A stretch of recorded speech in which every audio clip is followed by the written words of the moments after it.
This weekend there was a world record, collegiate record, and an almost youth world record. 2 of them being at the same meet, and all in early December. If you're unfamiliar, we're about 7 to 8 months out from when professional athletes should be peaking, and honestly, still even a couple months out from when they should even be competing in general. Especially this guy right here. So Josh Hoey just broke the indoor 600 meter world record with a time of 1 minute and 12.84 seconds, which using some caveman level conversion times is about a 142.7 800 meter, just a slither behind the indoor world record by Kipketer in 1997. But do take that conversion with a large pinch of salt. But to really understand this time, let's run it back a little. Josh Hoey exploded onto the scene this year, about 11 months ago. It's still 2025. With an indoor 1000 meter American record in some random meet in Pennsylvania, and an 800 meter American record at the indoor US Track and Field Championships, as well as some other big wins in between. That 800 meter time specifically though, being the second fastest indoor 800 meter ever ran. And he went on to have a fabulous outdoor season with 142s galore and a silly fast 1500 meter time, always keeping himself involved in the world's fastest conversation. Until of course, it actually counted.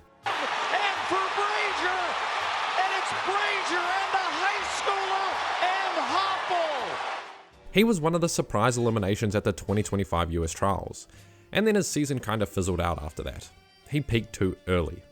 Now again, it's still that same year, only 3 months after his last race, last season, and he's again running like a madman. In the 600 this weekend, he was being paced by his brother, but in a clear display of impatience, he goes aggressively around him in the outside lane, coming around 400 meters in 47 seconds, before pressing hard into the final bend, and I mean really hard, into that world record of 1:12.84. Having the time to beat 110, 111, 112. We have a new world record!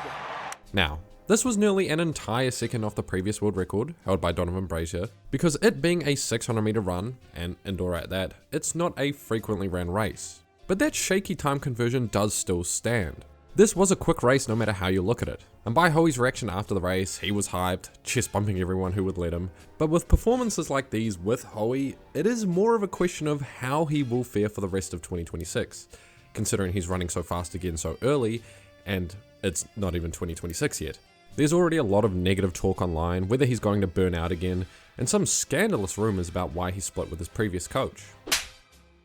Apparently they were holding him back during workouts, presumably to stop an early peak, and Hoey just likes to run hard workouts, which I understand wholeheartedly. I love training till my legs fall off. I love competing, and that's also why I've been out for nearly 2 seasons. A little bit of unnecessary Jumpman lore for you, and some decent insight into where he might end up. But that's just all speculation. In his interview he did say this was just a leg spinner and a bit of fun to start indoor. Yeah, good start. I mean, this is really just a preseason race for us. I came here to have some fun and kind of run it like a practice run. Maybe he'll run a little more conservatively from here on. One race doesn't give us a whole lot. And even then, if we were to take a more positive outlook, maybe he's just the next coming of Ingebrigtsen. Indoor world records translating to outdoor world records. Last year really was his first year breaking into the scene as a top contender, so year 2 could be it.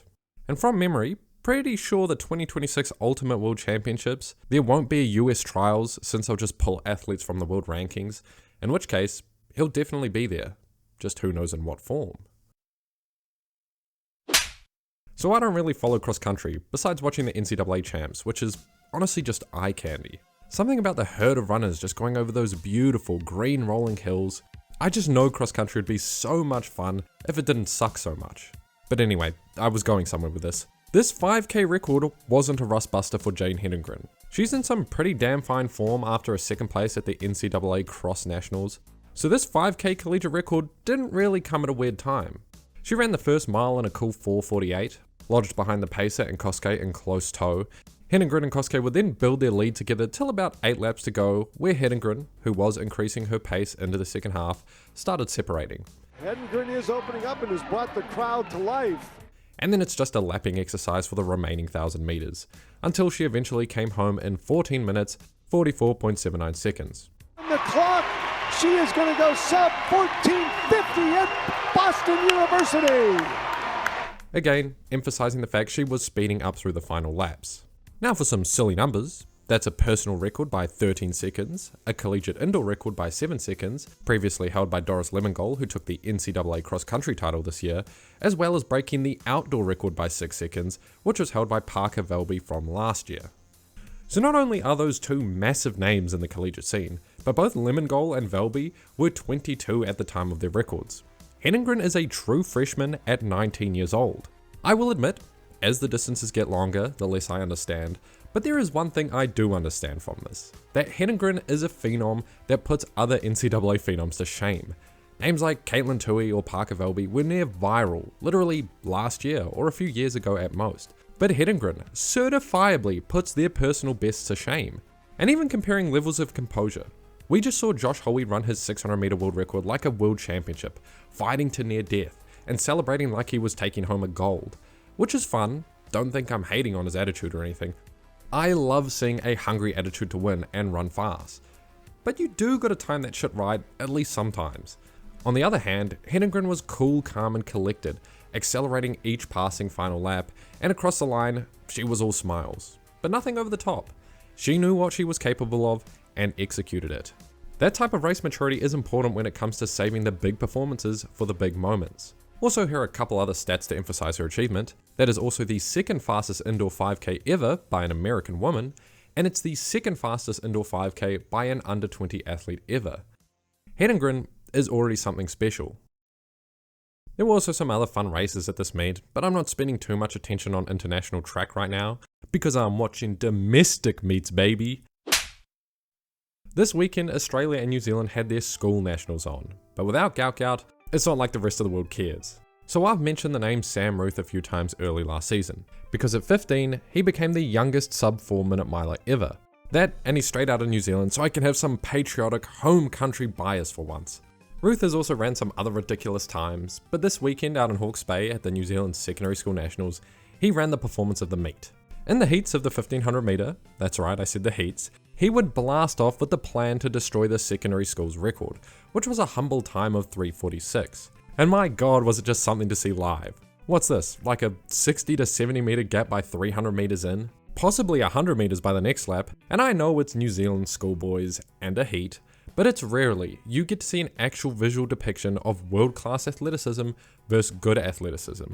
There's just a clear void most of us will never be able to close. Ruthe hit the bell lap at 2:40 before a final lap of 58 seconds to finish in 3:38. Completely solo. 38 something and change. That's Modi ora ki aia. took me a long time to run that, Mark, so I know how good that is.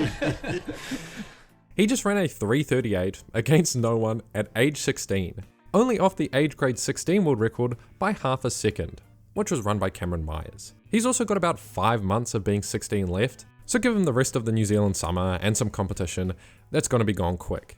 The next day, he also went on to run a 1:46 in the 800, in which an athlete by the name of Joe Martin tried hard to stick to him, coming home in 1:49 himself, which was under the old record too. So yep, I just thought those races were fun, seeing our country's best high schoolers try keep up with a world level phenom.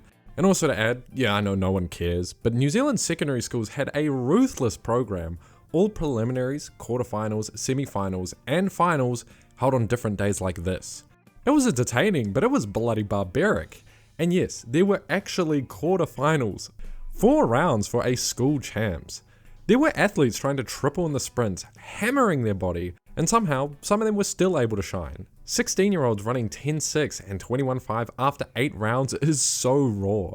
Wicked watch, love local athletics. Recommend going down to a school champs if you have one near you. And that's that. Thought I'd mention, I'm not actually starting the weekly stuff properly yet, hence this quick video. Just couldn't not talk about the cool happenings this weekend. See you next time.